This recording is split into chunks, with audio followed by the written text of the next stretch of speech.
as human beings, we are always seeking that which is the best for us. நம்ம எல்லாரும் மனுஷங்களா இருக்கிற நாம் எப்பொழுதுமே எது நமக்கு சிறந்தது என்பதையே நாம் தேடுகிறோம். We make many decisions in our life. நம்முடைய வாழ்க்கையிலே பல தீர்மானங்களை நாம் செய்கிறோம். And those decisions are very important because they can have long-term consequences. அப்படிப்பட்ட தீர்மானங்களுக்கு நீண்டகால விளைவுகள் ஏற்பட இருக்கிறபடினாலே அவைகள் முக்கியமான தீர்மானங்கள். God has made man with the power to make decisions. தீர்மானங்களை செய்யக்கூடிய சக்தியோடு கூட தேவன் மனிதனை படைத்திருக்கிறார். And we can say that all the sin and confusion in the world has come because of a decision that the first man and woman made. முதல் மனிதனும் மனுஷியும் எடுத்த அந்த தீர்மானத்தின் நிமித்தமாகத்தான் இன்றைக்கு உலகத்திலே காணக்கூடிய சகல பாவங்களும் அதன் நிமித்தமாக வந்த குழப்பங்களும் காணப்படுகிறது. They made one wrong choice. அவர்கள் ஒரு தவறான தீர்மானத்தை செய்தார்கள். Sometimes one wrong choice can create so many problems. சில சமயங்களிலே ஒரு தவறான தீர்மானம் அநேக பிரச்சனைகளை உண்டாக்கி விடலாம். And we should not forget that. அதை நாம் ஒரு காலம் மறந்து விடக் கூடாது. Whenever you see sorrow, evil, sin, எப்பொழுதெல்லாம் நாம் துன்பத்தையும் தீமையையும் பாவத்தையும் பார்க்கிறோமோ, remember all came because one married couple made one wrong decision. திருமணமான ஒரு தம்பதியர் ஒரு தவறான தீர்மானத்தை எடுத்ததின் விளைவாகத்தான் இவைகளெல்லாம் வந்தது என்பதை நீங்கள் நினைவில் வைக்க வேண்டும். You see what a lot of evil can come out of one decision. ஒரு தீர்மானத்தின் மூலமாக எவ்வளவு தீமைகள் பிறக்க முடியும் பாருங்கள். Abraham was a godly man. Abraham தேவபக்தி உள்ள மனிதனாய் இருந்தார். But he made one wrong decision to have a child through his servant woman because he was not having a child through his wife.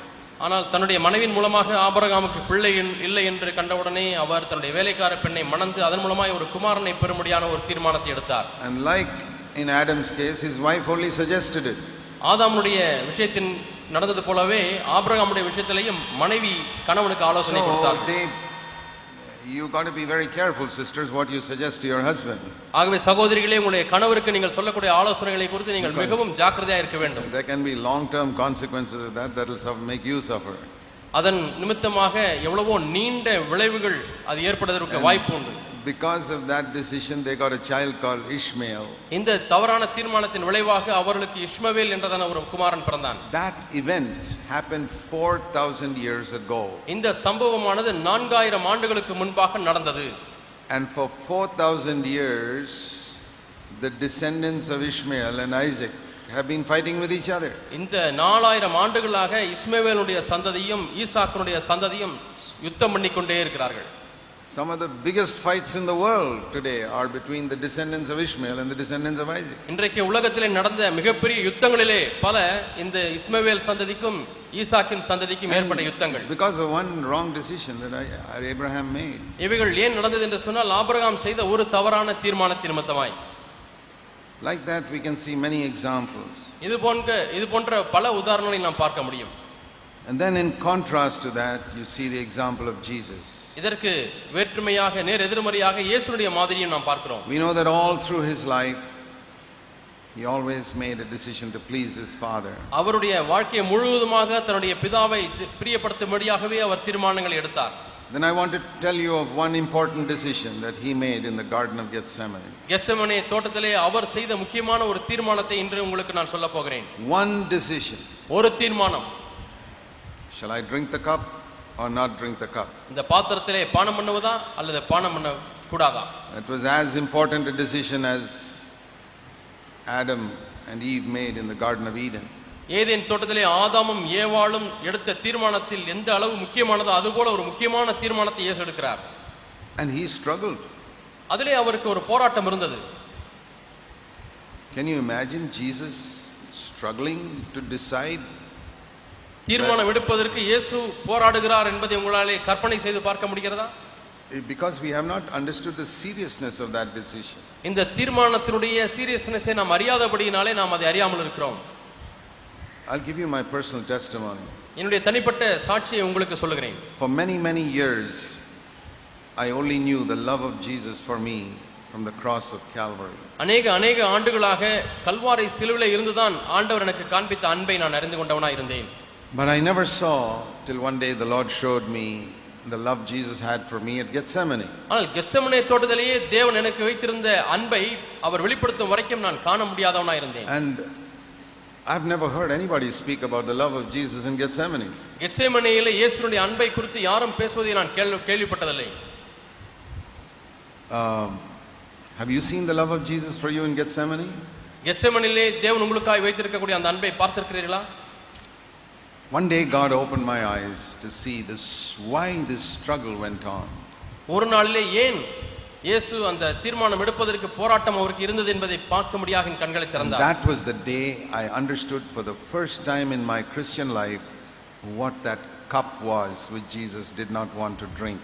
அன்றுதான் முதலாக என்னுடைய கிறிஸ்தவ வாழ்க்கையிலே ஆண்டவர் பானம் பண்ண வேண்டாம் என்று விரும்பியதான அந்த பாத்திரம் என்ன என்பதை நான் அறிந்து கொண்டேன். Many of you have been Christians for many years.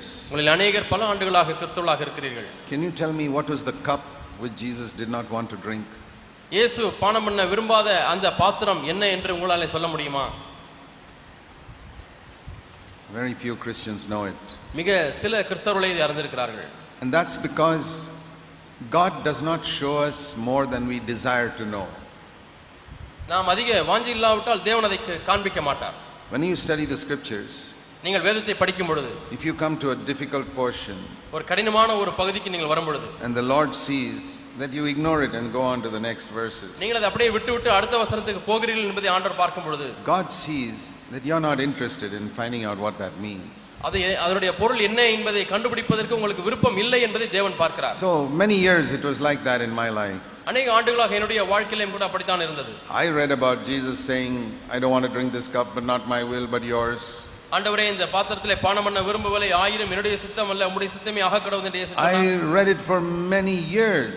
அநேக ஆண்டுகளாக இந்த வார்த்தையை நான் வாசித்திருக்கிறேன். Maybe 20 years before I even began to stop and think, what is that cup? இந்த வசனத்தினுடைய பொருள் என்ன, அந்த பாத்திரத்தினுடைய பொருள் என்ன என்பதை அறிந்து கொள்வதற்கு முன்பதாக 20 ஆண்டுகளாக அந்த வசனத்தை வாசித்துக் கொண்டே தான் இருந்தேன். ஆனால் ஒரு காலம் அங்கே நிறுத்தவில்லை. Many times I have discovered things in scripture by stopping at a verse and not going on till I understand it. அநேக சமயங்களிலே நான் இந்த வேத வசனத்தில் வெளிச்சத்தை பெற்றது எப்படி என்று சொன்னால், ஒரு வசனத்தை வாசித்துக் கொண்டே வரும்பொழுது கடினமான பகுதி வரும்பொழுது அங்கே நிறுத்தி விடுவேன், அது என்ன என்பதை கண்டுபிடிக்கும் வரைக்கும்.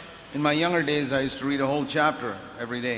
என்னுடைய வாலிப நாட்களிலே நான் ஒவ்வொரு நாளும் ஒவ்வொரு அதிகாரத்தை முழுவதுமாக வாசித்துக் கொண்டிருந்தேன். And that's good to do that, so that you go through the Bible at least once or twice. முழு வேதாகமத்தையும் ஒரு முறையோ அல்லது இருமுறையோ வாசிக்கும்படியாக அப்படி அதிகாரமாக வாசிப்பது நல்லதுதான். Otherwise we will never finish. We're reading. We'll never finish reading if we don't do that. நாம் அதை செய்யாவிட்டால் நாம் முழு வேதாகமத்தை வாசித்து முடிக்க முடியாது. But when we become a little more mature, ஆனால் கொஞ்சம் ஆவிக்குரிய வாழ்க்கையில வளர ஆரம்பிக்கும் பொழுது, and you know the basic teaching of all of scripture, வேதத்தினுடைய அடிப்படை சத்தியங்கள் எல்லாம் நாம் அறிந்திருக்கிறோம், then it's good sometimes to stop at a verse. அதற்கு பிறகு ஏதோ ஒரு வசனத்தில் அப்படியே நின்று விடுவது நல்லது. So sometimes nowadays I read only one verse. சில சமயங்களிலே இந்த நாட்களிலே நான் ஒரே ஒரு வசனத்தை மட்டும் தான் வாசிக்கிறேன். And then I can't move from there. It's like a stoplight. God says don't move. அங்கே நிறுத்து என்று சொல்லக்கூடிய விளக்கு எரிவது போல ஆண்டவர் நிறுத்த சொல்கிறார். அதற்கு பிறகு அந்த வசனத்தை தாண்டி என்னாலே போக முடிவதில்லை. I spend the whole time thinking of that one verse. அந்த ஒரு வசனத்தை மட்டுமே நான் எண்ணிக்கொண்டு நின்று விடுகிறேன். And the next morning when I get up I'm still at the same verse. அடுத்த நாளிலே நான் எழுந்திருக்கும் பொழுதும் அதே வசனத்திலே தங்கி இருக்கிறேன். Because the light has not become green. இன்னும் அந்த வெளிச்சமானது பச்சை நிறமாக மாறவில்லை. And when God doesn't make the light green, you shouldn't move. தேவன் வெளிச்சத்தை பச்சை நிறமாக மாற்றவில்லை என்று சொன்னால் நீங்கள் போக கூடாது. You'll have an accident. அப்படி அதையும் கடந்து போனால் உங்களுக்கு ஒரு ஆக்சிடென்ட் நடக்கும். So I stop. ஆகவே நீங்கள் நிறுத்துகிறீர்கள். And like that through these years I have discovered so many amazing truths in scripture that I've never read anywhere. இப்படித்தான் நான் பல எங்கேயுமே நான் வாசிக்காத கேட்காத காரியங்களை வேதத்திலிருந்து நான் கற்று அறிந்திருக்கிறேன். I believe in the next few years I'm going to learn much more. அடுத்த ஒரு சில ஆண்டுகளாக இன்னும் அதிகமாக கற்றுக்கொள்ள போகிறேன் என்பதை நான் அறிந்திருக்கிறேன். You can do that too. நீங்களும் அப்படி செய்ய முடியும். But you got to stop watching television a little bit. ஆனால் இதற்கு செய்யும்படியாக நீங்கள் டிவி பார்ப்பதை நிறுத்த வேண்டியிருக்கிறது. And you need to spend a little more time with the Bible. இன்னும் கொஞ்சம் நேரம் நீங்கள் வேதத்திலே செலவு செய்ய வேண்டியிருக்கிறது. Alone. தனியாக. Without any disturbance. எந்த ஒரு தொந்தரவும் இல்லாதபடி. And wait. காத்திருக்க வேண்டியிருக்கிறது. You shouldn't be in a hurry. அவசரப்படக்கூடாது. Many of us miss what God has to say because we are in a hurry. நம்மிலே அநேகர் அவசரப்படுகிறதுனாலே தேவன் நமக்கு சொல்லக்கூடிய காரியங்களை நாம் இழந்து விடுகிறோம். Supposing you get a phone call one day ஒரு நாளிலே உங்களுக்கு தொலைபேசி வருகிறது, and the secretary to the prime minister says, Prime Minister wants to speak to you. நம்முடைய பிரதம மந்திரியுடைய காரியதரிசி உங்களுக்கு பேசி அழைக்கிறார், பிரதம மந்திரி உங்களோடு கூட பேச வேண்டும் என்று. Surprise, Prime Minister wants to speak to me. பிரதம மந்திரி என்னோடு கூட பேச விரும்புகிறாரா? உங்களுக்கு ஆச்சரியமா இருக்கிறது. And you want to find out, is this a hoax call or a real call? இது ஏதோ போலியான ஒரு அழைப்பா அல்லது உண்மையான அழைப்பா என்று நீங்கள் கண்டுபிடிக்க விரும்புகிறீர்கள். And you find it's real. ஆனால் உண்மையாலுமே ஒரு அழைப்பு வருகிறது. And the PA secretary to the prime minister says, just wait. அந்த காரியதரிசியுடைய நேர்முக உதவியாளர் காத்திருங்கள் என்று சொல்கிறார். How long will you wait? எவ்வளவு நேரம் போனை வச்சு காத்துக்கிட்டே இருப்பீங்க லைன்ல? You tell me. நீங்களே சொல்லுங்கள். After 1 minute you'll say, he's not coming, I am not. ஒரு நிமிஷம் காத்திருந்து என்ன காலை வரவில்லை என்று சொல்லி நீங்கள் போனை வைத்து விடுவீர்களா? I tell you, you will wait 1 hour on that phone. நான் சொல்லட்டுமா, ஒரு மணி நேரம் வேண்டுமானாலும் நீங்கள் தொலைபேசி வைத்து காத்துக்கொண்டே இருப்பீர்கள். Because it is such an honor that the Prime Minister of India wants to speak to some ordinary person like you or me. இந்திய நாட்டின் பிரதம மந்திரி சாதாரணமான மனிதனை போல இருக்கக்கூடிய உங்களிடத்திலே பேச விரும்புகிறார் என்பது எவ்வளவு பெரிய ஒரு கணம். What about if Almighty God says, I want to speak to you? சர்வ வல்லமுள்ள தேவன் உங்களோடு கூட பேச வேண்டும் என்று சொல்லும் பொழுது என்ன செய்கிறீர்கள்? How long do you wait? எவ்வளவு நேரம் காத்திருக்கிறீர்கள்? 1 or 2 minutes? ஒரு நிமிஷம் 2 நிமிஷம். Lord, speak to me. ஆண்டவர் என்னோடு கூட பேசும். No word. வார்த்தை இல்லை. Okay, let me go and do something else. சரி, நான் இப்ப வேற வேலை செய்ய போட்டோம். God sees how you treat him like some beggar. தேவன் நீங்கள் ஒரு பிச்சைக்காரனை நடத்துவதை போல நடத்துவதை அவர் பார்க்கிறார். You told a beggar to come at 8 o'clock to give him some, you'll give him some food. ஒரு பிச்சைக்காரனை நீ நாளைக்கு 8 மணிக்கு வாப்பா உனக்கு சாப்பாடு தருகிறேன்னு சொல்லுகிறீர்கள். You wait 1 minute, he hasn't come. Who's going to be bothered? If he doesn't come, that's his fault. ஒரு நிமிஷம் அவன் தாமதமாகி விட்டான், வரவில்லை, வராட்டி என்ன, அது அவனுடைய பிரச்சனை என்று சொல்லி நீங்கள் போய் விடுகிறீர்கள். And if he comes at 5 minutes past 8, 8 மணி 5 நிமிடத்துக்கு வருகிறார். say, what, I told you to come at 8 o'clock. என்னப்பா அவனை 8 மணிக்கு வர சொன்னேன்? Because he's a beggar. ஏனென்றால் அவன் ஒரு பிச்சைக்காரன். You won't talk like that if the Prime Minister came 5 minutes late. ஒரு பிரைம் மினிஸ்டரே வரும்பொழுது அவரிடத்தில் அப்படி பேச மாட்டீர்கள். God is testing you, my brothers and sisters. என் சகோதர சகோதரிகளே, தேவன் உங்களை சோதித்து பார்க்கிறார். To see how you treat him. அவரை நீங்கள் எப்படி நடத்துகிறீர்கள் என்பதை சோதித்து பார்க்கிறார். Reverence for God is the beginning of wisdom. ஞானத்தின் ஆரம்பமே கர்த்தருக்கு பயப்படுகிற பயம். Do you really want to get free of being religious and become a disciple of Jesus Christ? உண்மையாலுமே பக்தி அல்லது மதம் சார்ந்த காரியத்திலிருந்து விடுதலையாகி நீங்கள் இயேசுவுக்கு சீஷனாய் மாற வேண்டுமா? Then learn to reverence God. தேவனை மதிக்க அவர் பக்தி செய்ய கற்றுக்கொள்ளுங்கள். When we reverence God, many things change in our life. மரியாதை மதிப்பு கலந்த ஒரு பயத்தோடு கூட நாம் தேவனை அணுகும் பொழுது அநேக காரியங்கள் மாறுகிறது. We are willing to wait in God's presence to hear what he has to say. We are not in a hurry to run away. அவர் நம்மிடத்தில் என்ன பேசுக இருக்கிறார் என்பதை அறிந்து கொள்வதற்கு நாம் காத்திருக்க கற்றுக்கொள்கிறோம். அவசரப்பட்டு எழுந்து போய் விடுவதில்லை. Think how all these worldly people cancel everything when some TV serial is coming on. இந்த உலகத்திலே பாருங்கள், ஏதோ ஒரு முக்கியமான ஒரு டிவி சீரியல் வருகிறது என்று சொன்னால் தங்களுடைய எல்லா வேலைகளையும் ஒதுக்கி விடுவார்கள். They plan their whole day around that TV serial timing. தங்களுடைய நாள் முழுவதுமாய் இருக்கக்கூடிய திட்டங்கள் எல்லாம் அந்த டிவி சீரியலை மையமாய் வைத்தே தங்களுடைய நிகழ்ச்சிகள் எல்லாம் இருக்கும். How many Christians do you find who plan their whole day around the time they must meet with God? எத்தனை கிறிஸ்தவர்கள் தங்களுடைய நாள் முழுவதுமாய் உள்ள காரியங்களை திட்டம் பண்ணும் பொழுது தேவனோடு கூட செலவு செய்கிற நேரம் என்பதை மையமாய் வைத்து செய்கிறார்கள். That television is the god of those people. They worship it wholeheartedly. அந்த மக்களுக்கு தெய்வம் அந்த டிவி தான், அதை முழு இருதயத்தோடு கூட வணங்குகிறார்கள். But Christians don't worship like that. ஆனால் கிறிஸ்தவர்கள் அப்படி வணங்குவதில்லை. That is the reason why God never speaks to you. தேவன் மக்களோடு கூட பேசாதிருப்பதற்கு இதுதான் காரணம். You know, many people say God is not speaking to me. அநேகர் தேவன் என்னோடு கூட பேசுவதில்லை என்று சொல்கிறார்கள். That's because we can't hear. அது ஏன் என்று சொன்னால் அவர் பேசுவதை நாம் கேட்க முடிவதில்லை. The apostle John tells us when he was 95 years old. அப்போஸ்தலன் யோவான் 95 வயதாக இருக்கும் பொழுது அவர் நமக்கு சொல்கிறார். Revelation chapter 1. வெளிப்படுத்தின விசேஷம் 1ஆம் அதிகாரம்.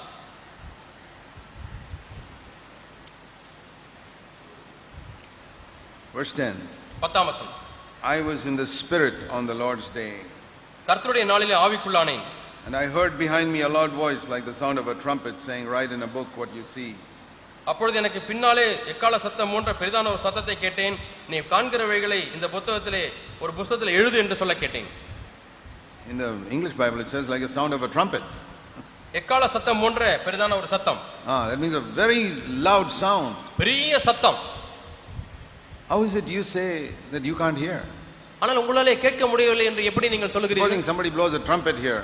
யாராவது இங்கே வந்து ஒரு எக்காளத்தை ஊதுகிறார்கள். You say, I can't hear that. உங்களால அதை கேட்க முடியவில்லை என்றால் Something's wrong with your hearing. உங்களுடைய காதிலே ஏதோ தவறு இருக்கிறது. John could hear God's voice like a trumpet. யோவான் தேவனுடைய சத்தத்தை எக்காள சத்தம் போல் கேட்டான். And it's so loud that it drowns all other voices. மற்ற எல்லா சத்தங்களையும் அமிழ்த்தி போடத்தக்கதாக வலுவான ஒரு சத்தமாய் தொனித்தது. But it was not always like that. ஆனால் எப்பொழுதுமே அப்படி இருக்கவில்லை. He had to slowly develop that sense of hearing God's voice. தேவனுடைய சத்தத்தை இந்த விதமாய் கேட்பதற்கு நாம் பயிற்சி செய்ய வேண்டியிருக்கிறது. When one day when he started out, he wanted to call fire down on the Samaritans because they did not listen to God. ஒரு நாளிலே அவர் ஊழியத்தை ஆரம்பித்த பொழுது சமாரியர்கள் தேவனுக்கு கீழ் மனம் திரும்பவில்லை என்று சொல்லி வானத்திலிருந்து ஆண்டவரை அக்கினி அனுப்பி அழித்து விடும் என்று சொன்னார். He couldn't hear God's voice then. அப்பொழுது தேவ சத்தத்தை அவர் கேட்க முடியவில்லை. Jesus said, you don't know your spirit.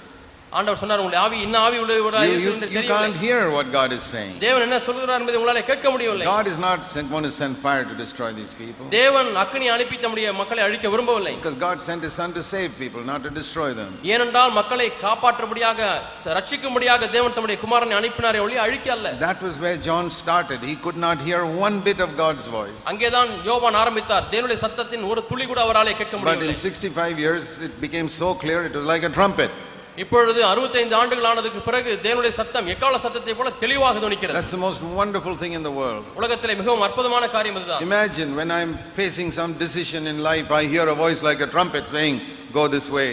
வாழ்க்கையிலே ஒரு பெரிய தீர்மானத்தை எடுக்கக்கூடிய கட்டத்தில் இருக்கும் பொழுது எக்காள சத்தம் போன்ற ஒரு சத்தம் தொனித்து இந்த தீர்மானத்தை எடு சொன்னால் எவ்வளவு பாக்கியமா இருக்கும். Most believers never hear that. அநேக விசுவாசிகள் இதை கேட்பதில்லை. There are even believers for 20, 30, 40 years. 20, 30, 40 ஆண்டுகளாக விசுவாசிகளாக இருந்தும் கேட்க serving முடியவில்லை. God full time, so many things.